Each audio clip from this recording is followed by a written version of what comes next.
Hi, my name is Stanley Seeley. I'm the Education and Training Manager here at Solace Pediatric Healthcare.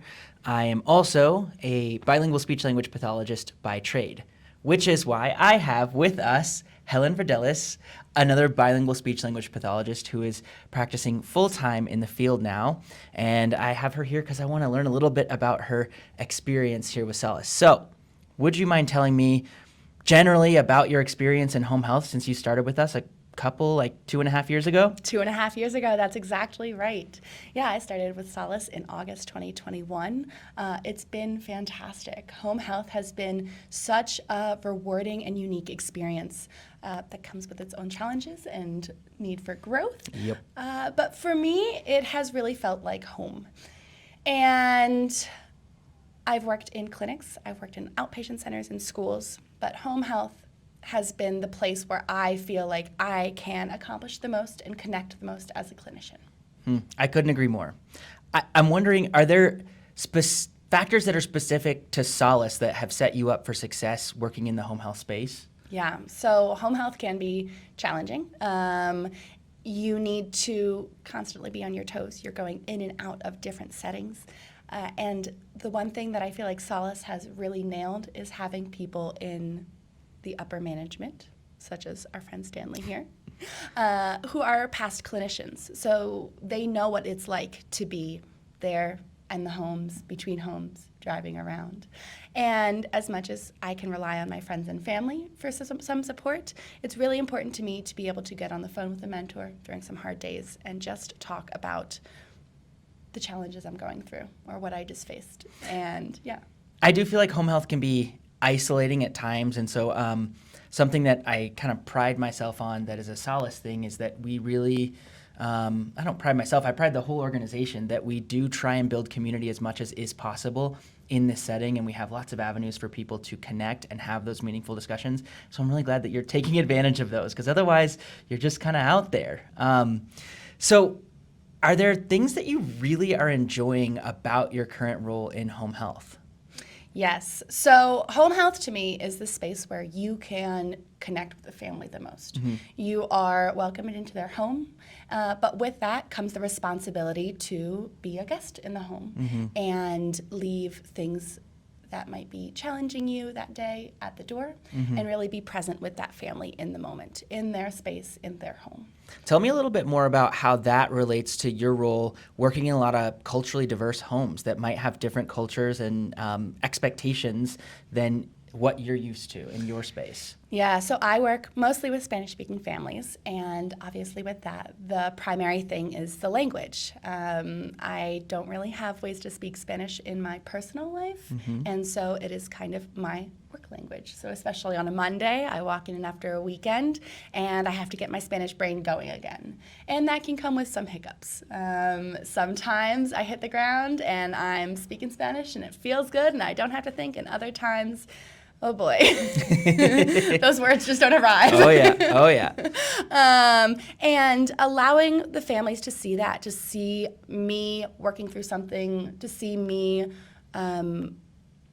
really focusing on being in their environment and fitting their place. Yeah. In whatever that might mean. I think really strengthens that connection. Yeah. There are times they're like, yeah, we don't really say that in our home. And I'm like, great, thank you. I really appreciate it. Noted. Right. And I think as a communication therapist, it can be both humbling but also helpful in building empathy with your patients, right? Because if you're both there together trying to do whatever you can to achieve communication, even if you're using different strategies and it looks or sounds different than it might for other people, it can build, I think, that bond that you were getting at for patients and their communication therapists. So thank you for sharing that. It's definitely something I've experienced myself, and that there are days when I miss that, and I miss that connection with my patients. They miss you too. Oh. Well, I'm also wondering if you have any advice for new clinicians who are about to graduate or who have recently graduated who are considering moving into the home health space or coming to work at Solace? What would you tell them?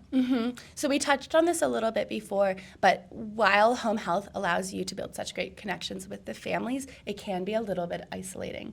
And so it is important to be able to reach out and ask for help. And Solace has such a fantastic foundation for that. There are so many ways to reach out to different clinicians and different supervisors, depending on the kind of advice you're looking for in the moment. There are so many resources that we have already available, and everyone kind of understands that we're in this as a team. And I think that's really special too.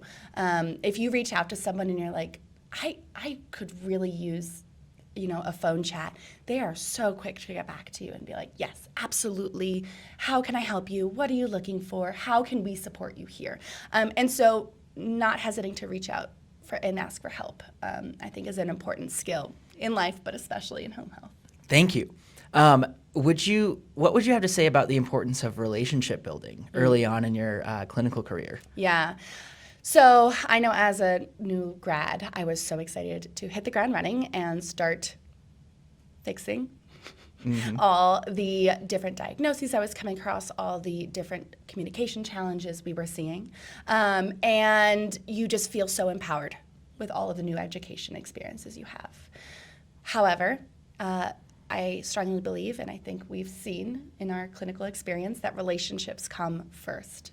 Being able to just be present and play and find some joy is really important, especially in home health, because you're coming into that home and you are changing the way that space feels. And so if you can help that space just feel a little bit more joyous, if you can bring some laughter, just bring some play first, that is really important. Plus, if you don't have the relationship, if the child isn't happy or comfortable, if they can feel that their parent is not as confident, you are probably not going to make the clinical and therapeutic changes that you are looking for. Right? Build trust first, and meeting goals will come. Yes, absolutely. You have learned, as speech therapists, we have learned the way to talk to a child, the way to model language. And so even if we just pull out a bubble machine and play with bubbles for 30 minutes, we will be using the language we have learned. We will be providing parent education just by modeling that type of play. So yeah, be happy doing your session yourself first, and then the child will feel that too. Thank you so much, Helen. Again, this is Helen Vradelis, bilingual speech-language pathologist here at Solace Home Healthcare. Really appreciate your time today. Thanks, Stanley.